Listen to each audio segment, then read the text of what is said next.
Bismillahirrahmanirrahim. Assalamualaikum warahmatullahi wabarakatuh. Selamat pagi dan salam sehat untuk kita semua. Sebelum belajar, mari kita berdoa agar apa yang kita kerjakan hari ini bermanfaat dan diberi kelancaran oleh Allah Subhanahu wa Ta'ala. Berdoa menurut agama dan kepercayaannya masing-masing dipersilahkan. Berdoa selesai. Baik, kita lanjutkan pembelajaran kita hari ini. Masih di tema 3 yaitu tokoh dan penemu.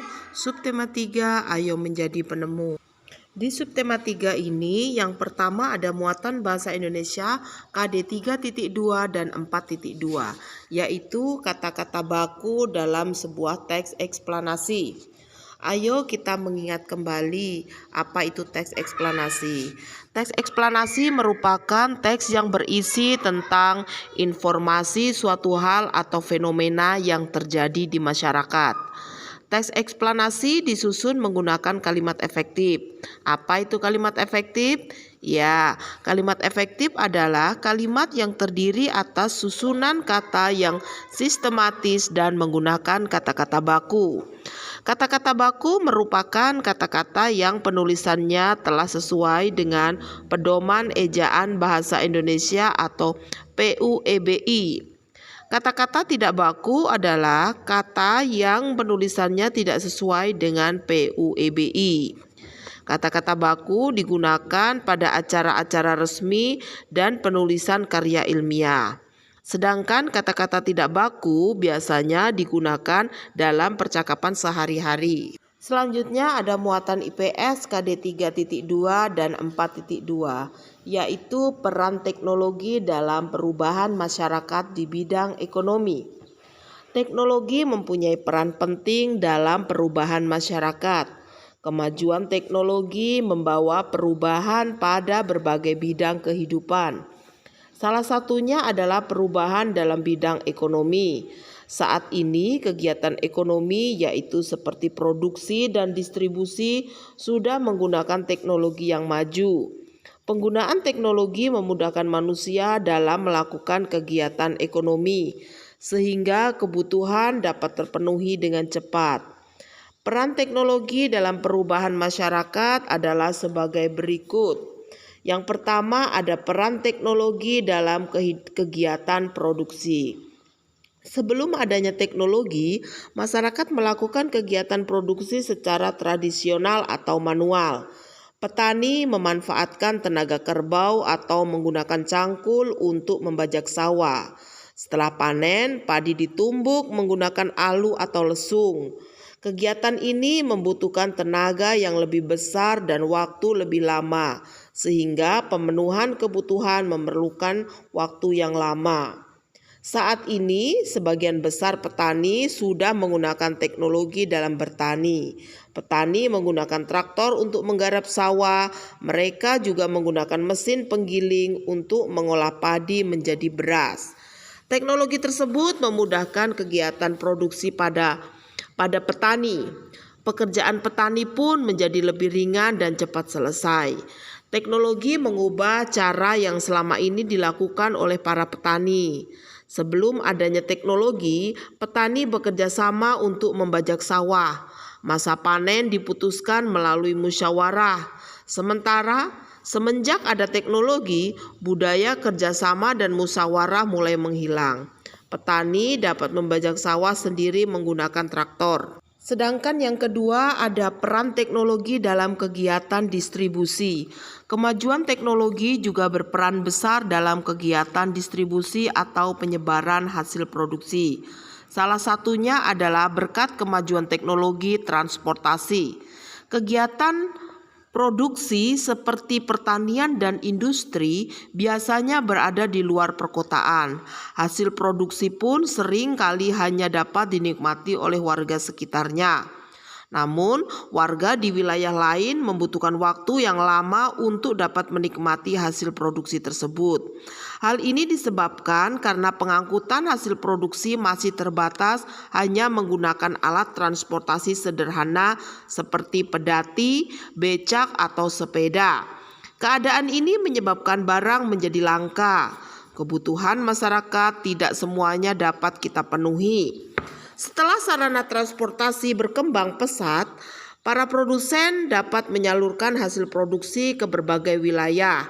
Mereka memanfaatkan kemajuan sarana transportasi seperti mobil, bak terbuka untuk mengangkut hasil produksi seperti sayur, buah-buahan, padi, juga jagung. Hasil produksi tersebut disalurkan ke pasar-pasar sehingga kebutuhan masyarakat dapat terpenuhi. Selain kebutuhan warga dalam negeri, kemajuan sarana transportasi juga berpengaruh terhadap pemenuhan kebutuhan masyarakat luar negeri. Hasil produksi dalam jumlah besar didistribusikan ke luar negeri menggunakan kapal. Kapal besar dapat mengangkut barang seberat ratusan ton serta menumpuk dan menempuh jarak jauh. Kemudian proses distribusi membuat masyarakat dapat memperoleh kebutuhan dengan mudah. Akibatnya perilaku konsumtif pun mulai meningkat. Selanjutnya ada muatan IPA KD 3.4 dan 4.4, yaitu menjelaskan persamaan dan perbedaan rangkaian seri dan paralel.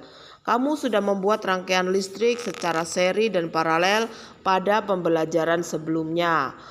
Rangkaian listrik dibagi menjadi dua jenis, yaitu rangkaian seri dan rangkaian paralel. Rangkaian seri merupakan rangkaian listrik yang hanya memiliki satu aliran edar saja atau tanpa cabang. Sedangkan rangkaian paralel merupakan rangkaian listrik yang memiliki aliran listrik lebih dari satu aliran edarnya atau ada cabangnya. Ada persamaan dan perbedaan antara rangkaian listrik seri dan paralel. Berikut adalah persamaan antara rangkaian seri dan paralel. Yang pertama ada daya dan arus listrik yang dibutuhkan dari kedua jenis rangkaian sama besar. Yang kedua, kedua jenis rangkaian tersebut dapat digunakan secara bersama-sama. Yang ketiga, kedua jenis rangkaian memiliki kesamaan hambatan. Hambatan listrik artinya kemampuan benda untuk menahan aliran arus listrik. Sebagai contoh, semakin panjang kabel yang digunakan, maka hambatan listrik kemungkinan akan semakin besar pula. Sedangkan perbedaan antara rangkaian seri dan paralel dapat dilihat dari ciri khasnya beserta kelebihan dan kekurangan setiap rangkaian tersebut. Ciri khas rangkaian seri, yang pertama ada rangkaian listrik yang hanya memiliki satu aliran listrik saja. Ciri kedua yaitu membutuhkan sedikit komponen listrik sehingga biaya yang dibutuhkan untuk membuat rangkaian seri lebih sedikit daripada rangkaian paralel. Ciri khas yang ketiga yaitu cahaya lampu yang dihasilkan lebih redup. Selain itu, jumlah lampu yang digunakan pada rangkaian seri juga berpengaruh pada cahaya yang dihasilkan.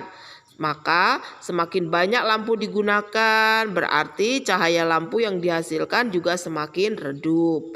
Yang ciri khas selanjutnya ada jika salah satu aliran listrik dilepaskan dari rangkaian yang membuat kabel terpisah, maka akan mengakibatkan aliran listrik lainnya juga ikut padam. Sedangkan ciri khas rangkaian paralel adalah rangkaian listrik yang memiliki lebih dari satu aliran listrik. Yang kedua, membutuhkan banyak komponen listrik sehingga biaya yang dibutuhkan untuk membuat rangkaian paralel lebih besar daripada rangkaian seri. Yang ketiga, ada cahaya lampu yang dihasilkan lebih terang. Selain itu, jumlah lampu yang digunakan pada rangkaian paralel tidak berpengaruh terhadap cahaya yang dihasilkan. Meskipun banyak lampu yang digunakan, maka cahaya lampu akan tetap sama terangnya. Ciri khas yang ketiga selanjutnya ada jika salah satu aliran listrik diputus, maka tidak akan berdampak pada arus listrik di cabang lain, sehingga alat listrik lainnya tetap akan menyala. Demikian materi yang dapat Ibu sampaikan hari ini, semoga bermanfaat dan dapat membantu kalian dalam belajar. Ibu harap kalian tetap semangat, jaga kesehatan dan tetap taati protokol kesehatan. Akhir kata Ibu ucapkan terima kasih dan wassalamualaikum warahmatullahi wabarakatuh.